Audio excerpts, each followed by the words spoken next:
If you are someone जिसको audit में बहुत ज्यादा डर लग रहा है, ऐसा लग रहा है सर सबने डरा दिया है, इतना ज्यादा टफ सब्जेक्ट है, सबसे टफेस्ट सब्जेक्ट है, क्या करूंगा, कैसे पढ़ूंगा, मुझे पता नहीं कहां से शुरुआत करूं, कितना पढ़ूं, कैसे पढ़ूं, तो I have prepared this ultimate preparation strategy for you. Now this is not for someone जिसकी 1 महीने बाद एग्जाम है और वो बोल रहा है अब मैं ऑडिट शुरुआत करूं, अब कैसे करूं वो बताओ मेरे को, उसकी स्ट्रैटेजी अलग रहेगी।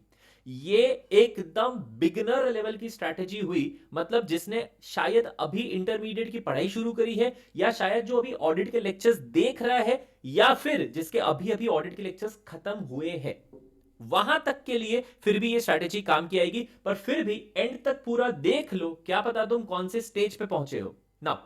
Before starting with the preparation strategy, मैं कुछ चीजें एकदम क्लियर कर देना चाहता हूं भाई ऑडिट के बारे में।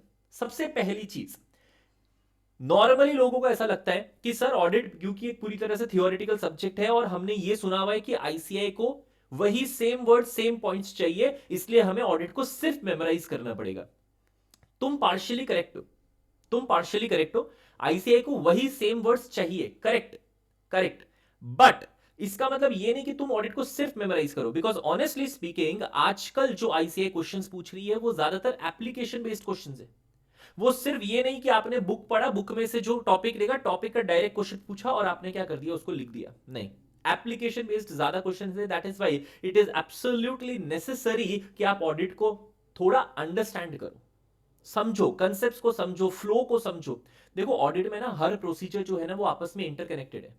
ये सब स्टैंडर्ड्स ऑन ऑडिटिंग के अंदर दिए गए हैं। स्टैंडर्ड्स ऑन ऑडिटिंग कैसे होते हैं, जैसे अकाउंट्स के अंदर अकाउंट्स के लिए अकाउंटिंग स्टैंडर्ड्स होते हैं, वैसे ऑडिट के लिए ऑडिटिंग के स्टैंडर्ड्स होते हैं। तो ये सब आपस में क्या रहेंगे, कनेक्टेड रहेंगे।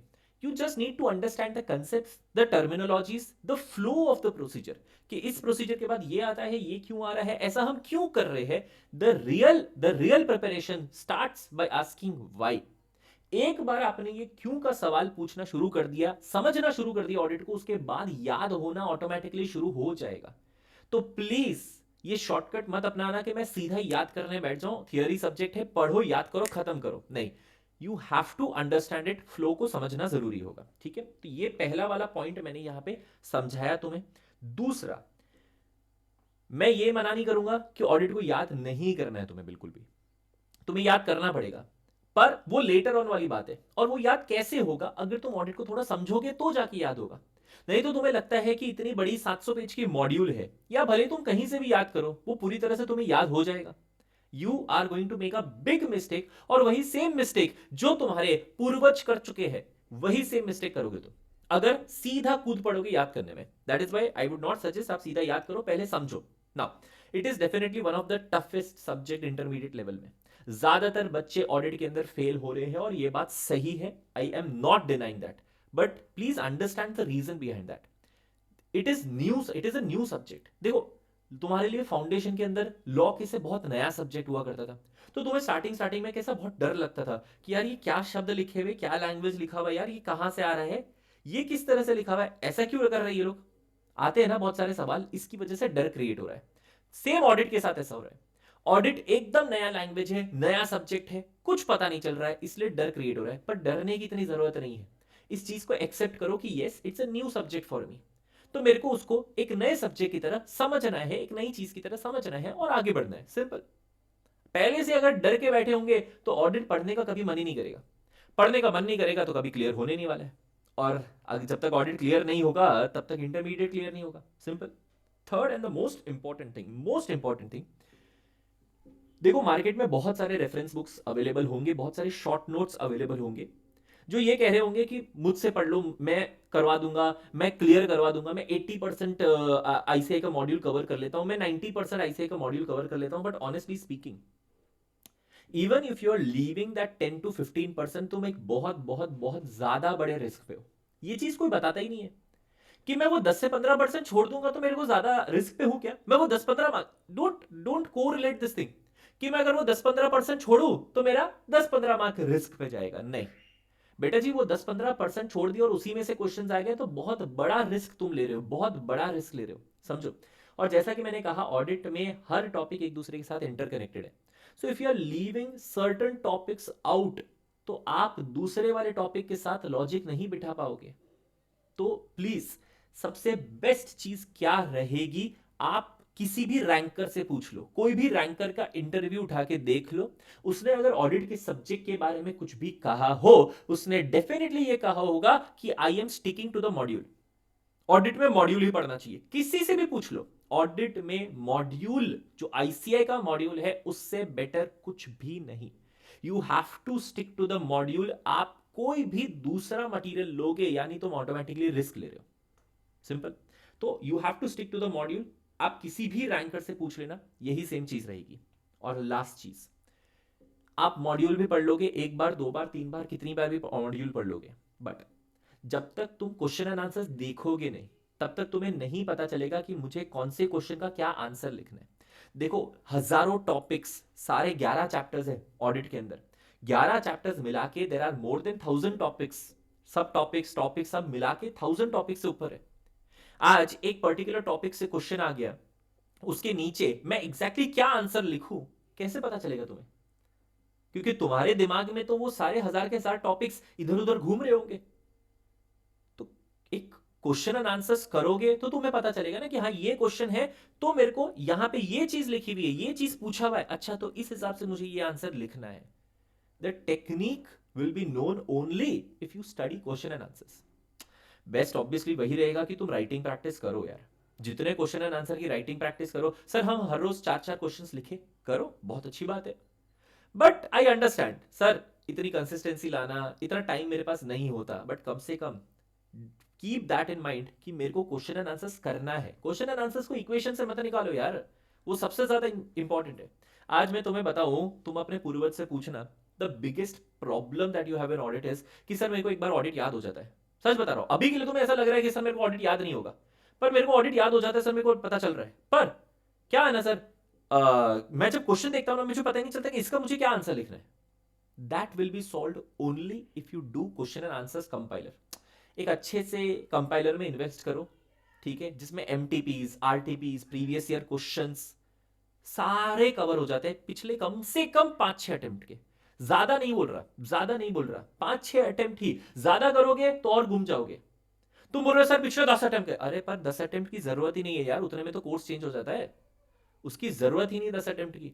और इतने क्वेश्चंस करने जाओगे तुम घूम जाओगे। 5-6 अटेम्प्ट तक रखो, बहुत है, but make sure it eliminates repetitive questions. Repetitive questions नहीं होने चाहिए उसमें, नहीं तो वही इतने फ्लड ऑफ क्वेश्चंस के अंदर घूम जाओगे। चलो ना, प्रिपरेशन स्ट्रैटेजी जो है वो शुरुआत करते हैं। प्रिपरेशन स्ट्रैटेजी को हम 5 स्टेप्स के अंदर हम डिवाइड करने वाले हैं। हमेशा से मेरी एक कहावत रही है, मेरे सारे बच्चों से पूछ लेना, ऑडिट आपको 5 बार पढ़ना है बाय डिफॉल्ट। स्टार्टिंग से मैं पिछले 9 साल से पढ़ा रहा हूं, मैं 9 साल से एक ही चीज बोल रहा हूं, you have to study audit for 5 times अगर आपको सारे रिस्क एलिमिनेट करने हैं तो। सर इतना टाइम नहीं है, 3 ही बार पढ़ सकता हूं, ओके ओके, मैं ऐसा नहीं कह रहा कि इसकी वजह से तुम ऑडिट में फेल हो ही जाओगे, but you are going to take a lot of risk. मतलब अगर तुम 3 बार पढ़ रहे हो तो तुम्हें साथ में थोड़े लक की जरूरत पड़ेगी। बट अगर तुम्हें लक को इक्वेशन से बाहर निकालना है एंड यू वांट कि नहीं, I want to be sure मैं ऑडिट में पास हो ही जाऊं, मैं बाकी सारे सब्जेक्ट्स में सर अच्छा हूं, मेरे को बाकी सारे सब्जेक्ट्स के अंदर बहुत अच्छे मार्क्स आ जाएंगे, शायद मुझे रैंक भी आ जाएगा, बट शायद ऑडिट की वजह से अगर मेरा रैंक छूट गया तो। That is why I am telling you, ये प्रिपरेशन स्ट्रैटेजी फूल प्रूफ है। 5 स्टेप्स के अंदर आपको ये स्ट्रैटेजी फॉलो करनी है, ध्यान देना। सबसे पहले, एक बार लेक्चर्स तुम्हारे कंप्लीट हो जाए उसके बाद तुम्हें मॉड्यूल में से ही, कहीं और से पढ़ोगे बहुत बड़ी रिस्क लोगे, मॉड्यूल में से ही आराम से पढ़ना है, हौले हौले पढ़ना है, कंसेप्ट्स को समझना है, एक एक पॉइंट को कनेक्ट करना है दूसरे पॉइंट के साथ, बस। सर पर फिर याद तो करना पड़ेगा ना, करना पड़ेगा, अभी नहीं। पहली बार की पढ़ाई में you do not have to memorise anything, क्योंकि कोई फायदा नहीं है, ऑनेस्टली कोई फायदा नहीं है, भूल ही जाओगे वो चीज वापस। You are going to waste your time अगर तुम ऑडिट को याद करने बैठोगे पहली बार में। तो लेक्चर्स के बाद सिर्फ समझने की कोशिश करो, कंसेप्ट्स को समझने की कोशिश करो, लैंग्वेज को थोड़ा ऑब्जॉर्व करने की कोशिश करो, समझे? अच्छा, इसके अलावा मॉड्यूल में तुम देखोगे ना तो टेस्ट योर अंडरस्टैंडिंग के क्वेश्चंस आएंगे बीच में। तो टेस्ट योर अंडरस्टैंडिंग के क्वेश्चंस के आंसर लिखे हुए पीछे, बहुत छोटे छोटे आंसर लिखे हुए। मैं यही सजेस्ट करता हूं, अगर तुम्हारे पास टाइम है, अगर तुम्हारे पास टाइम है कि सर लेक्चर्स अभी चल ही रहे सर, टाइम तो है, बेस्ट है, टेस्ट योर अंडरस्टैंडिंग के क्वेश्चंस को अपनी तरफ से आंसर करो, अपनी तरफ से आंसर करो।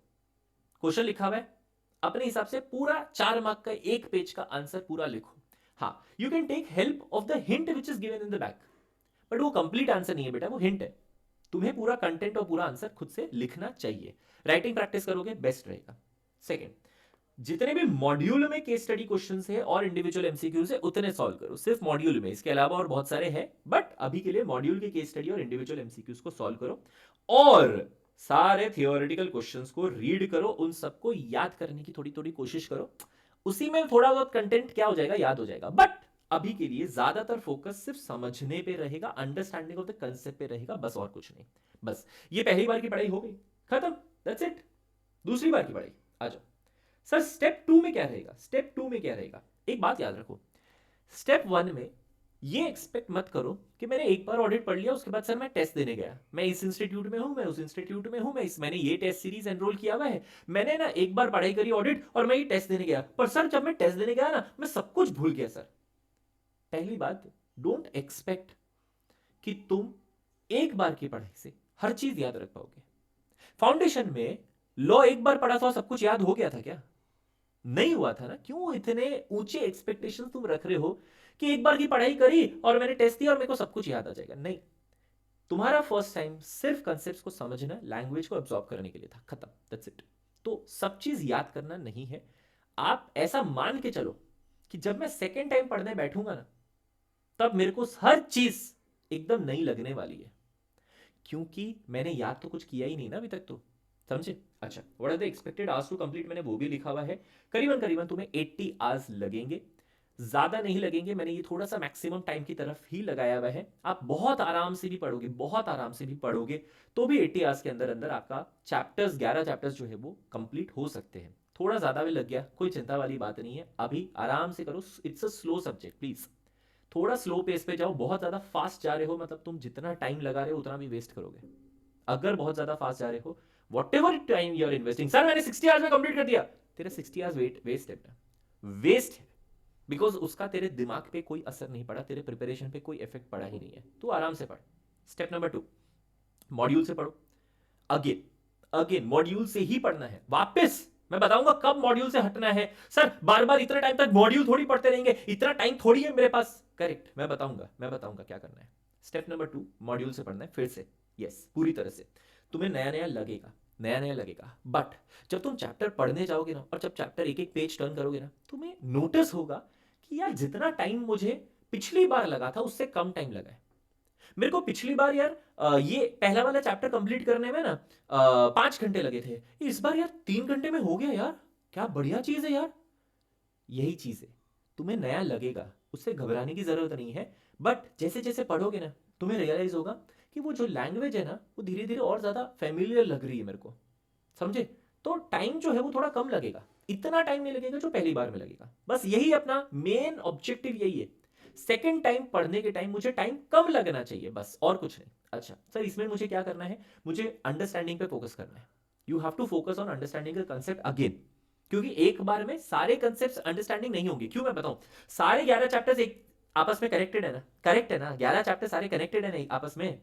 तो पहली बार पढ़ोगे तो सारे चैप्टर्स पता चलेंगे, दूसरी बार पढ़ोगे तो अब कनेक्शन, ए हाँ यार ये चीज मैंने चैप्टर 1 में, ओ ये चीज चैप्टर 7 में भी एक चीज कुछ देखी थी मैंने कहीं ना कहीं, पूरी तरह से याद नहीं आएगा पर कहीं ना कहीं देखी थी, कनेक्शन बैठेगा, करेक्ट है ना। बस वही चीज करनी है, तो अंडरस्टैंडिंग पे फोकस करना है। बट हाँ, थोड़े बहुत हेड पॉइंट्स और कीवर्ड्स को थोड़ा थोड़ा याद करने की कोशिश करेंगे। अब हम यहां से थोड़ा थोड़ा हेड पॉइंट्स और कीवर्ड्स को याद करने की कोशिश करेंगे। अच्छा कैसे याद करेंगे? याद करने का सिंपल स्ट्रैटेजी बताता हूं, फॉलो द 50-10 स्ट्रैटेजी। 50-10 स्ट्रैटेजी क्या होती है?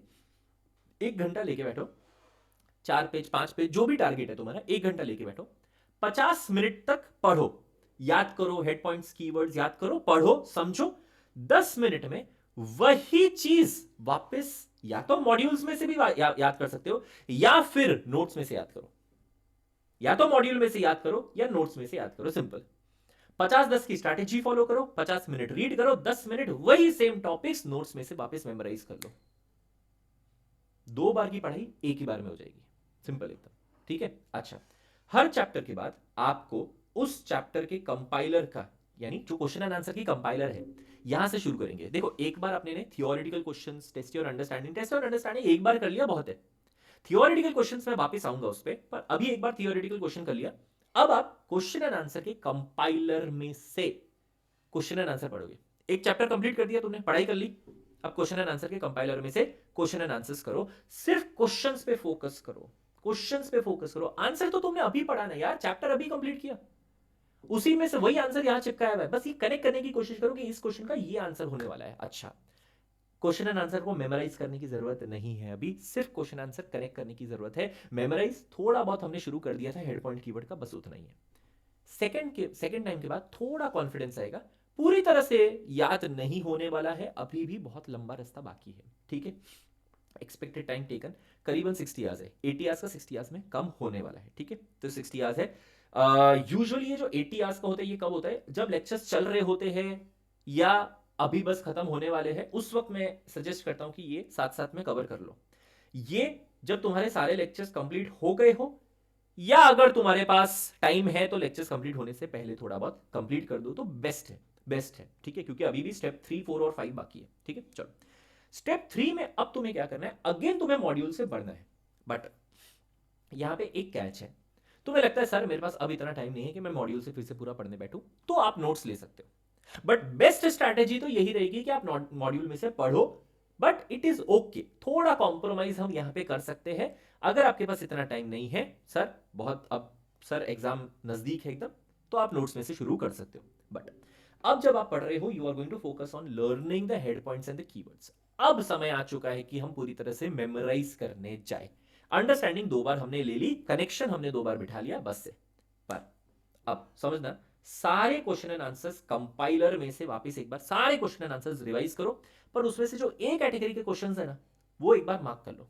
देखो कुछ क्वेश्चंस होंगे ना, तुम्हें लगेंगे अरे यार ये तो ऑब्जेक्टिव ऑफ ऑडिट पूछा है, अरे ये तो ये पूछा है, ये बहुत सिंपल है, ये तो कितनी बार पढ़ लिया, ये तो आराम से आ जाता है मुझे, उनको छोड़ दो, वो तुम्हारे लिए कैटेगरी नहीं है।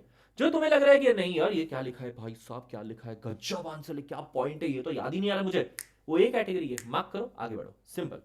नेक्स्ट, केस स्टडी एमसीक्यूज जो है, उसकी एक बुकलेट है आईसीआई की, उसमें कुछ 35 एमसीक्यूज दिए हुए, वो सॉल्व करना शुरू कर दो। केस स्टडी बेस्ड एमसीक्यू है, रोज के 3, 4, 5 जो करने करो, तुम्हारे स्ट्रैटेजी के हिसाब से सॉल्व करना शुरू कर दो, बस स्टेप 3 में वो कंप्लीट हो जाना चाहिए, इतना है। और 2 मॉडल टेस्ट पेपर लिखो, राइटिंग प्रैक्टिस। सर कोई पूछता है ना, सर मेरे को ऑडिट में राइटिंग प्रैक्टिस करनी है, क्या करो जी, मॉडल 10 मॉडल टेस्ट पेपर दिए तेरे को, 10 पेपर है, मैं तो अभी 2 ही बोल रहा हूं खाली, आगे और 2 बोलूंगा, आगे और 2 बोलूंगा, बस 5-6 लिख दिए तो चलेगा, 5-6 भी लिख दिए तो चलेगा। किसके पास बहुत टाइम है तो भाई तो लिख यार, बिंदास लिख, तेरे को एकदम फुल रैंक लाना है तो बिंदास सारे पेपर लिख, 10 के 10 पेपर लिख। मॉडल टेस्ट पेपर लिखने को बोल रहा हूं। सर एमटीपी आरटीपी, अरे पर एमटीपी आरटीपी के सारे क्वेश्चंस तो उस कंपाइलर में आ जाएंगे ना बेटा, तो एमटीपी आरटीपी इसको अलग से लिखने की जरूरत नहीं है, क्योंकि वो सारे उन क्वेश्चंस कंपाइलर में से देख लेंगे। So we have model test paper जो हम क्या कर सकते हैं, लिख सकते हैं, ठीक है। एक्सपेक्टेड टाइम, स्टेप नंबर 3, 40 घंटे लगेंगे, 4 दिन बैठोगे, 10-10 घंटा ईच, कवर कर सकोगे आराम से, ठीक है। स्टेप नंबर 4, स्टेप नंबर 4, आपको मेमोराइज करना है नोट्स में से ही, अब मॉड्यूल नहीं छूनी है कोई भी हालत में, अब मॉड्यूल तक पहुंचो ही मत, क्योंकि इतना टाइम होगा भी नहीं, ये एग्जाम के जस्ट पहले वाली कहानी आएगी, ठीक है। नोट्स में से मेमोराइज करो, एक कैटेगरी टॉपिक्स पे फोकस करो। एक कैटेगरी टॉपिक्स का मैंने वीडियो डाला हुआ है यूट्यूब पे, हर चैप्टर के कौन से टॉपिक्स एकदम टॉप मोस्ट इंपॉर्टेंट है, उसका एक मैंने पूरा वीडियो डाल के रखा हुआ ही है, और तुम चाहो तो मैं यहां नीचे क्या बोलते हैं लिंक में दे दूंगा तुम्हारे सारे टॉपिक्स, ठीक है। अच्छा, इसके अलावा जो क्वेश्चन एंड आंसर की कंपाइलर है, उसमें से एक कैटेगरी टॉपिक्स जो है उसको वापस याद करो। हाँ, जो भी एक कैटेगरी क्वेश्चन एंड आंसर्स नहीं तुमने मार्क करे पिछले वाले स्टेप में, वो वापस याद करो। सारे एमसीक्यूज जो है वो सॉल्व करो, और लास्ट 3 अटेम्प्ट्स के एमटीपी आरटीपी को रिव्यू करो। सर वो तो कंपाइलर में थोड़ा नहीं, कंपाइलर जो है यूजुअली जो है ना, वो एक दो अटेम्प्ट, पिछले 1-2 अटेम्प्ट को ज्यादा कवर नहीं करते। अब मैं क्या बोल रहा हूं तुम्हें, एमटीपीज आरटीपीज में एमसीक्यू होते हैं, और एमटीपीज आरटीपी चलो कवर हो भी रहे कंपाइलर के, फिर भी लास्ट 3 अटेम्प्ट के एमटीपी आरटीपी जो है ना, एक बार है ना पेपर देखो। क्यों?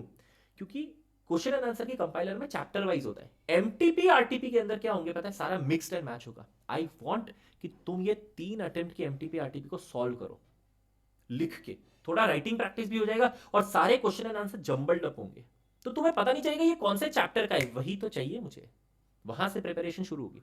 इसके बाद टाइम और बचे तो 2 मॉडल टेस्ट पेपर और लिख देना। करीबन करीबन तुम्हें 30 आवर्स लगेंगे ये सारा कवर करने में। मेमोराइज और ए कैटेगरी क्वेश्चंस करने में 2 दिन लगेंगे, और 3 अटेम्प्ट की एमटीपी आरटीपी को थोड़ा फटाफट फटाफट सॉल्व करने में, या 2 पेपर और लिखने में करीबन 1 और दिन लगेगा। तो 10 घंटे के, मतलब 10-10 घंटे के 3 दिन में कवर हो जाएगा स्टेप नंबर 4। और लास्ट फाइनल वही सेम चीज करनी है, नोट्स में से मेमोराइज करना है, इंपॉर्टेंट टॉपिक्स के लिस्ट पे फोकस करना है, उसी पे ध्यान देना है ज्यादातर। ए कैटेगरी के क्वेश्चन एंड आंसर्स करने कंपाइलर से, थियोरिटिकल क्वेश्चन आंसर्स करने सिर्फ क्विक रिव्यू करना है। एक एक क्वेश्चन आंसर को पूरा देखने मत बैठो कि हाँ ये इसका ऑब्जेक्टिव है, पहला पॉइंट ये है, इसका दूसरा पॉइंट ये है, ये अरे ये क्वेश्चन है, इसका ये आंसर। अभी तो चैप्टर पढ़ा भाई तुमने, तो आंसर तो याद रहेगा। खाली फटाफट फटाफट पेज टर्न मारो क्वेश्चन एंड आंसर्स के, बस उतना ही करना है। इसके अलावा आरटीपी और 2 एमटीपी तुम्हारे वाले अटेम्प्ट के, वेदर इट इज मई 26, सितंबर 26, जनवरी 27, कोई भी अटेम्प्ट हुआ, तुम्हारे वाले अटेम्प्ट के जो आरटीपीज और एमटीपीज है, 2 एमटीपीज, वो पूरे सॉल्व करो लिख के। अगेन इसके अंदर भी करीबन करीबन 25 से 30 घंटे लगने वाले हैं, इससे कम होता ही नहीं ऑडिट के अंदर, ठीक है। But yes, make sure 30 hours में कंप्लीट होना चाहिए, बिकॉज ये अगर स्टेप 4 या स्टेप 5 30 आवर्स में कंप्लीट नहीं होगा ना, तो वो 1.5 डेज में तुम फॉलो नहीं कर पाओगे, तुम ऑडिट कंप्लीट नहीं कर पाओगे। Biggest thing that you need to understand, मेरे को 1.5 डेज के अंदर ऑडिट कंप्लीट करना है, तो मेरी इससे पहले की पढ़ाई 30 आवर्स यानी 3 दिन में कंप्लीट हो जानी चाहिए, तब जाके मैं 1.5 डेज में कंप्लीट कर पाऊंगा ऑडिट, ठीक है। अच्छा, थोड़े एंडिंग नोट्स ध्यान रख लो। 1.5 डेज की स्ट्रैटेजी में हर अटेम्प्ट के पहले जो भी चेंजेस है, जो अपग्रेडेशन है करके मैं अपलोड करता ही हूं, वो फॉलो करना। वो यूट्यूब पे पिछले अटेम्प्ट के भी है, तुम्हारे अटेम्प्ट के भी डालते रहूंगा, तुम्हारे अटेम्प्ट से जस्ट पहले, ठीक है। राइटिंग प्रैक्टिस सबसे बेस्ट प्रिपरेशन होती है, बट टाइम कंज्यूमिंग है, थोड़ा बैलेंस करके चलो। थोड़ा राइटिंग प्रैक्टिस करेंगे, थोड़ा बार बार याद करेंगे, थोड़ा राइटिंग प्रैक्टिस करेंगे, मेमोराइज करेंगे, ठीक है। इंपॉर्टेंट टॉपिक्स की लिस्ट मैं डिस्क्रिप्शन में अटैच करने ही वाला हूँ, डोंट वरी। सारी चीजें तुम्हें इसी वीडियो में मिल जाएगी, तुम्हें और कुछ किसी चीज की जरूरत नहीं पड़ेगी। 4th thing, I am strictly against marathons exam के टाइम पे स्पेशली।